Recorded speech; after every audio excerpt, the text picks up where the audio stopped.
Imagination is the act or power of forming a mental picture of something not present and especially of something one has not known or experienced.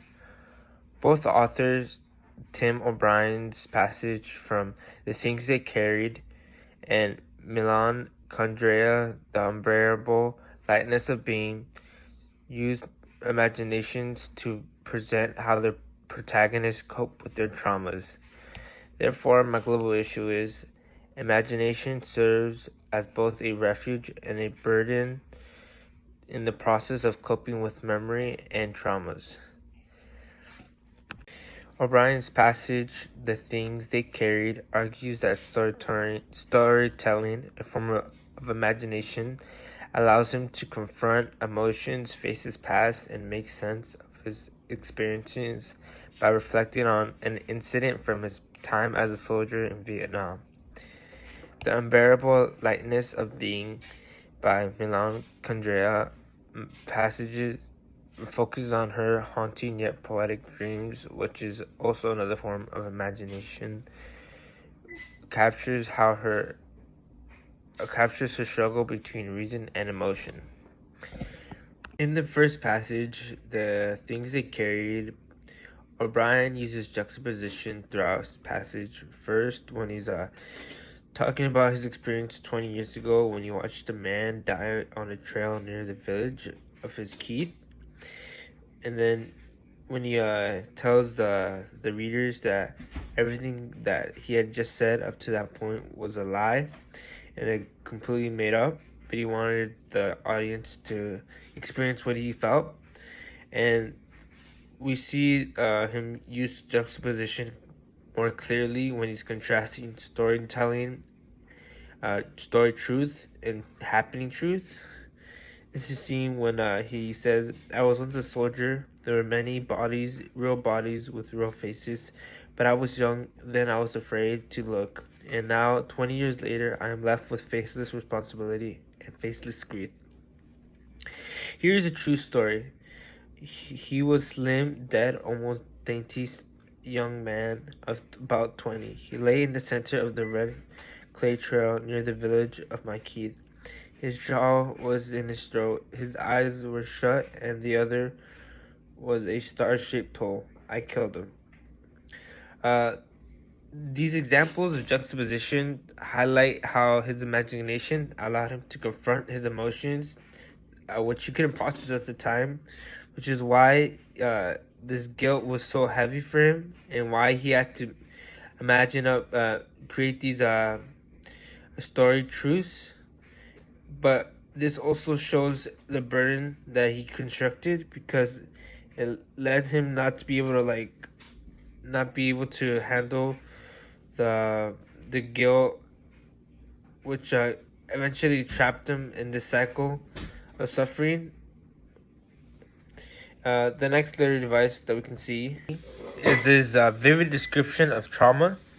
This is seen through his detailed imagery of the dead man's body.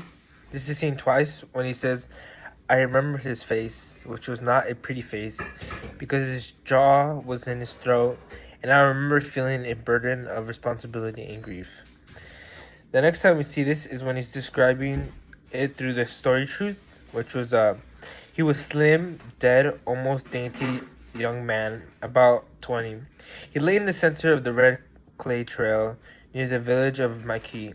His jaw was in his throat, his one eye was shut, the other was star-shaped hole, and I killed him. The use of vivid imagery in this case forces the reader to experience the horror that he experienced in Vietnam, and this is to the effect that helps reshape his memories and turn them into haunting images, which shows his inescapable guilt that he can't let go of from his time over there. This emphasizes how his imagination helped shape in his experience of trauma. The next literary device we see is symbolism, in which he uses when he's talking about a faceless responsibility and grief. The effect this has on the passage shows how his real memories and symbolize his emotional detachment, while his storytelling gives form to his pain. His imagination shows how it was both a burden by making him suffer in real time, and also by providing a refuge by allowing him comfort. The second passage, in the unbearable lightness of being, Kundra uses first symbolism through the representation of her reoccurring dreams. We see this in lines 2 through 4 when when the dreams are described. First was the cat's going berserk and referred to the suffering she had gone through in her lifetime. The second was the images of her execution and came in countless variation. The third was of her life and death when humiliation turned into a never-ending state.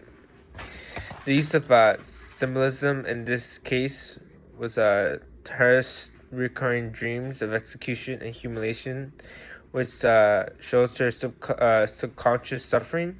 To this effect, dreams are used through imagination as an escape into a different reality, but also traps her in an endless emotional turmoil, reinforcing her trauma rather than relieving it. Again, we see this through personification of her dreams, by having be this powerful controlling force in her life. We see this when Thomas says Thomas lived under a spell, under the hypnotic spell cast by the excruciating beauty of Teresa's dreams. This effect has on the passage acts as an external force that controls Teresa's life, showing how imagination can overpower the reality, and become a burden. Similar to the other passage, Kundra uses juxtaposition between night and day, reality versus dreams.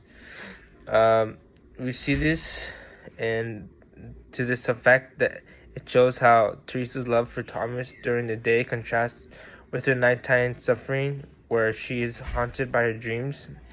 To this effect, it shows her slip between her waking life and imagination, her imagination showing how trauma operates on two levels: rational acceptance, which is the day, and emotional pain, which is the night.